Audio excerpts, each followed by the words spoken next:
నమస్కారం అందరికీ. కొత్తగా పెళ్ళైన ప్రతి జంటకి ఈ వీడియో చాలా అవసరము. ఎందుకంటే పెళ్ళైన ఫస్ట్ 30 డేస్ మీ జీవితంలో చాలా ముఖ్యమైనవి. అవి మీ జీవితాన్ని మార్చే రోజులు. మీరు గమనించారా?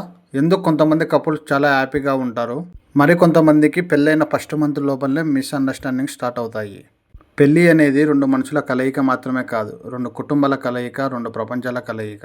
ఒక కపుల్ని ఇమాజిన్ చేసుకోండి. అమ్మాయి ఒక విధంగా పెరిగి ఉంటుంది, అబ్బాయి ఇంకొక విధంగా పెరిగి ఉంటాడు. ఇప్పుడు వాళ్ళిద్దరూ ఒకే ఇంట్లో ఉంటే వాళ్ళిద్దరి మధ్య డిఫరెన్సెస్ వస్తాయా రావా? సమాధానం వచ్చేసి డిఫరెన్సెస్ ఖచ్చితంగా వస్తాయి.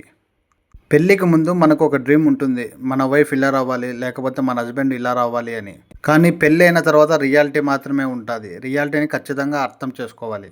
రియాలిటీ పాయింట్ ఏమిటంటే హస్బెండ్ తన వైఫ్ని నువ్వు అలా ఉండు ఇలా ఉండు అంటాడు. అలాగే వైఫ్ ఏమో హస్బెండ్ను అలా ఉండు ఇలా ఉండు అని అంటుంది. ఇక్కడ మనం అందరం అర్థం చేసుకోవాల్సింది ఏమిటంటే ఎక్స్పెక్టేషన్ ఎక్కువైతే డిసప్పాయింట్మెంట్ కూడా ఎక్కువగా అవుతాము. ఎక్స్పెక్టేషన్స్ తగ్గించండి, అండర్స్టాండింగ్ను పెంచుకోండి. మ్యారేజ్ అయిన తర్వాత ఫస్ట్ 30 డేస్ ఒకరినొకరు అర్థం చేసుకునే టైం అన్నమాట అది. అప్పుడు ఈ 3 రూల్స్ను ఫాలో అవ్వండి. ఫస్ట్ వన్ వచ్చేసి అబ్జర్వ్ చేయండి. సెకండ్ వన్ వచ్చేసి ఫాస్ట్గా జడ్జ్ చేయవద్దు. థర్డ్ పాయింట్ వచ్చేసి వెంటనే రియాక్ట్ అవ్వకండి. ఈ 3 రూల్స్ను ఖచ్చితంగా ఫాలో అవ్వండి. ఎప్పుడైనా సరే ఒక రిలేషన్షిప్ నిలబెట్టేది లవ్ కాదు, వాళ్ళిద్దరి మధ్య ఉన్న కమ్యూనికేషన్ మాత్రమే.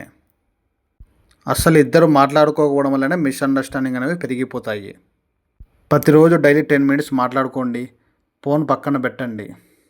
మీకు ఒక విషయం తెలుసా? నేను అనే ఈగో మనం అనే ప్రేమను నాశనం చేస్తుంది. ఒకరోజు చిన్న ఇష్యూ మీద వైఫ్ అండ్ హస్బెండ్ మధ్య ఫైట్ జరిగింది అనుకుందాం. ఇద్దరు మాట్లాడుకోలేదు, 3 డేస్ నుంచి సైలెన్స్గా ఉన్నారు. ఇక్కడ ప్రాబ్లం ఏమొచ్చినది, ఈగో ఏమో పెద్దది. ఇక్కడ సారీ చెప్పడం వలన మనం ఓడిపోయినట్లు కాదు, మన రిలేషన్షిప్ గెలిచడం. మార్నింగ్ నిద్ర లేవగానే గుడ్ మార్నింగ్ చెప్పాలి. అదే నైట్ అయితే ఈరోజు ఎలా గడిచిందో షేర్ చేసుకోవాలి. చిన్న చిన్న హ్యాబిట్స్, కలిసి టీ తాగడము, కలిసి డిన్నర్ చేయడము, కలిసి మూవీస్కి వెళ్ళడము, ఇవన్నీ చేయడం వలన రిలేషన్షిప్ అనేది చాలా పెరిగిపోతుంది. ఈ 3 మిస్టేక్స్ను అస్సలు చేయకూడదు. కంపారిజన్ చేయవద్దు, గతాన్ని తీసుకురావద్దు, ఫ్యామిలీని ఇన్వాల్వ్ చేయకూడదు. ఎప్పుడైతే 30% ఎంటర్ అవుతారో అప్పుడు మన సంబంధం అనేది బాగా వీక్ అవుతుంది.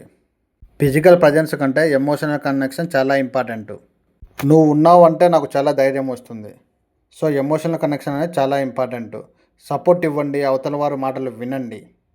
ఇది గుర్తుంచుకోండి, లవ్ అంటే గిఫ్ట్స్ కాదు, కేరింగ్. లవ్ అంటే వర్డ్స్ కాదు, ఇట్స్ యాక్షన్స్. పెళ్ళి అనేది జీవితానికి ఎండు కాదు, ఇది ఒక ఆరంభం. మీరు ఈ 30 డేస్ మీరు ఎలా హ్యాండిల్ చేస్తారో మీ ఫ్యూచర్ కూడా అలాగనే ఉంటుంది. మీరు మీ పార్ట్నర్ని అర్థం చేసుకున్నారా, లేక మీ పార్ట్నర్ని మీరు చేంజ్ చేయాలని అనుకుంటున్నారా? ఇక్కడ మీ వైఫ్ను కానీ మీ హస్బెండ్ని కానీ మార్చాలని ప్రయత్నించకండి. వాళ్ళు ఎలా ఉన్నా అంగీకరించడం నేర్చుకోండి. ఈ వీడియో మీకు నచ్చితే లైక్ చేయండి, షేర్ చేయండి. మీ ఎక్స్పీరియన్స్ని కామెంట్లో చెప్పండి, నేను రిప్లై ఇస్తాను. Thank you for watching.